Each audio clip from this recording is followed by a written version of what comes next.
welcome to the deep dive. Today, we're cutting straight to the chase, really plunging into some fascinating source material.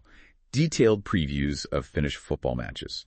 Our mission is pretty clear. Extract the most important nuggets, focusing specifically on these tactical angles and the neutral plays, our expert highlights. You'll get a shortcut to understanding the precise patterns from the data. No fluff. Yeah, and what truly stands out here is how seemingly small statistical details, when you weave them together, can reveal very specific scenarios likely to unfold during a match. We're looking beyond just simple predictions to really understand the mechanics of how these games might play out. It raises that crucial question: how can we actually use this granular data to anticipate what happens on the pitch, not just the final score? Okay, so our first deep dive takes us to what looks like a classic David versus Goliath scenario. HJK, clear league leaders, strong favorites at 1.25, facing off against Jaro. HJK sitting first. They recently had a rare stumble against KPS, but they've certainly bounced back. 4 goals against Mariam at home. And their home record is incredibly robust, 5 wins and a draw in their last 6 home matches. That's solid.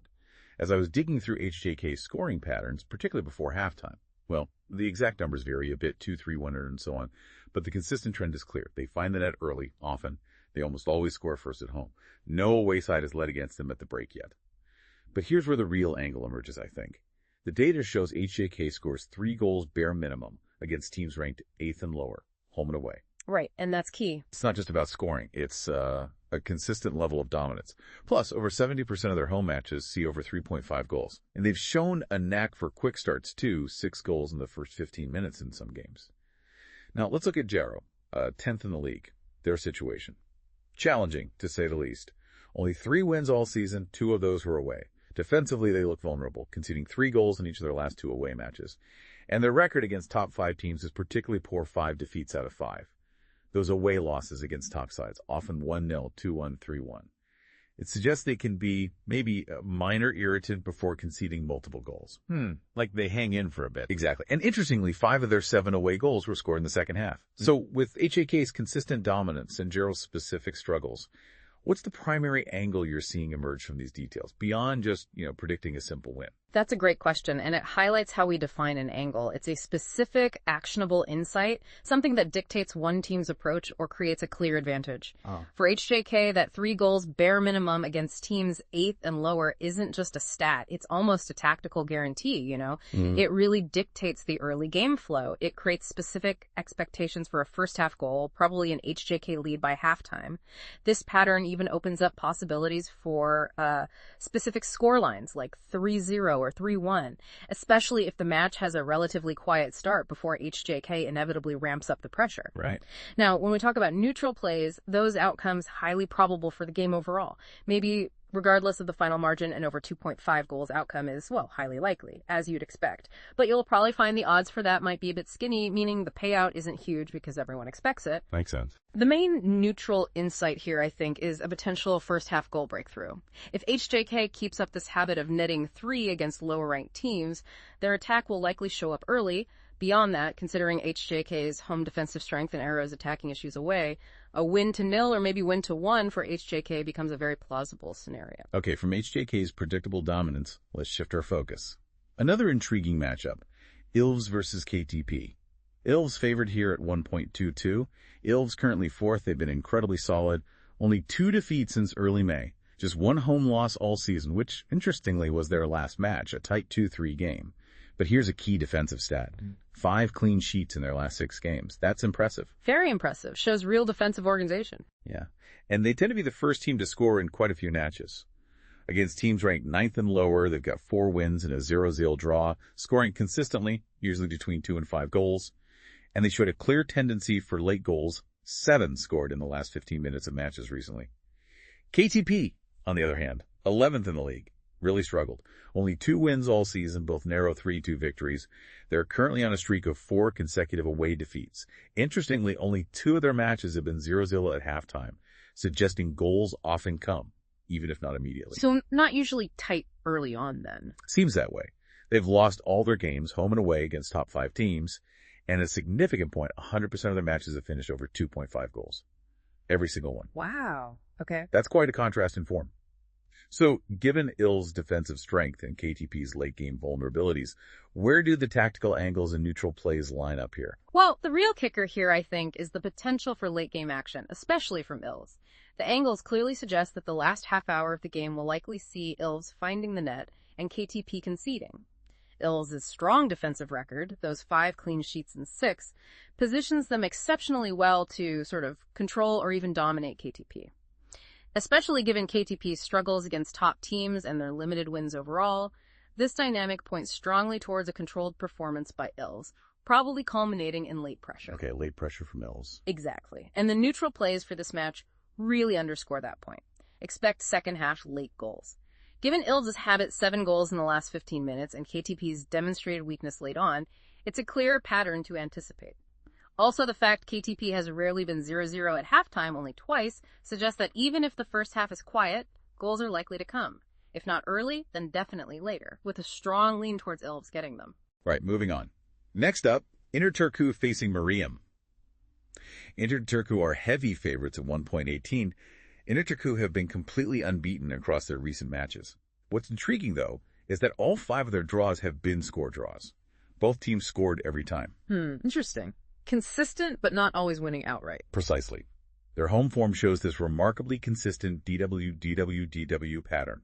So, tough to beat at home, regularly involved in results, but not always getting the 3 points. They've scored in all their matches, highlighting attacking consistency. Only 2 games were 0-0 at halftime, and they generally have high-scoring second halves. Plus, like Ilves, they have a tendency for late goals, 7 in the last 15 minutes. On the other side, Mariam, 8th in the league, 4 wins so far, 2 away. However, here's a crucial and rather stark pattern. They have lost 4-1 3 times when playing away from home. 3 times. 4-1. Yep. It isn't just a random result. It's a recurring theme in their away performances, particularly against stronger opposition, it seems. That is quite something. So that recurring 4-1 loss, how does a negative trend like that actually become an angle for our analysis? And what neutral plays does it point towards? Yeah, it feels counterintuitive, doesn't it? It does, but it's actually a great example of how a consistent negative pattern can be an angle. Mariam's tendency to lose 4-1 away, especially against stronger teams, sets a clear template for their away matches. This predictability, while obviously grim for Mariam themselves, offers valuable insight into potential scorelines and game flow for our neutral plays. It gives us a baseline expectation. A template for disaster, almost. You could say that. So the neutral plays revolve heavily around this specific template. You can anticipate first-half goals if Mariam concedes heavily again. Given those 4-1 losses, it's a strong possibility. Both teams scoring is also a very strong possibility. You mentioned Inter Turku's score draws. All 5 of them, yes. Combine that with Mariam's tendency to score away even in defeat, and BTTS looks highly probable. And reflecting Inter Turku's own patterns high-scoring second halves, late goals, you should also expect second-half goals to be a feature here. Okay, that makes sense. Finally, let's deep dive into VPS against Haka. VPS at 1.95, so the odds are closer here.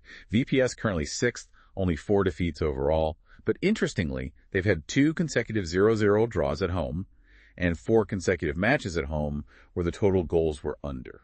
So a low-scoring trend recently at home for them. A real contrast to the other matches we've looked at. Definitely. Their only home loss was against the second-place team, and notably, all 5 of their home goals this season have been scored exclusively in the second half.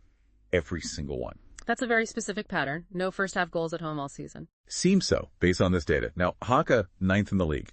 All 3 of their wins have come at home. Away, their goal-scoring record without winning is, well, pretty low. 2-2-0-1 goals scored in those away games they didn't win. Crucially, they have not scored first or led at halftime when playing away. And an interesting detail, they haven't played teams ranked as 6th to 10th away yet. So this match against 6th place VPS is a new kind of test on the road for them. Right, so uncharted territory in terms of opponent ranking away from home. Exactly. So VPS's recent home draws and low-scoring games. Yeah. It's an interesting counterpoint. Can a negative streak like VPS's goalless home draws actually offer a clear angle for how this match might play out? Yes, absolutely it can. For the angles here, you'd actually target that 0-0 sequence for VPS at home to finally end. You'd lean against it continuing. That said, second half goals are very much the norm for VPS, the home side. I mean, all 5 home goals coming in the second half is a massive pointer. It's huge. It strongly suggests a potential scenario where we might see maybe a 0-0 at halftime, followed by goals, likely from VPS in the second half. Add to that, Haka hasn't won away, and VPS has only lost to the second-place team at home. It strengthens the likelihood of a VPS-led second-half breakthrough. So the pattern holds, but maybe breaks the 0-0 deadlock. Precisely. And the neutral play here is clear, echoing those angles, anticipate second-half goals. The data strongly supports a breakthrough later in the game, particularly from VPS, given their consistent second-half scoring at home and Haka's struggles to score or lead away. It sets up a specific expectation for the flow, even if the first half is tight. So wrapping this up, what does this all mean for you, the listener? We've just shown how taking a real deep dive into specific match stats lets us identify these tactical angles and neutral plays. It goes way beyond just picking a winner or loser.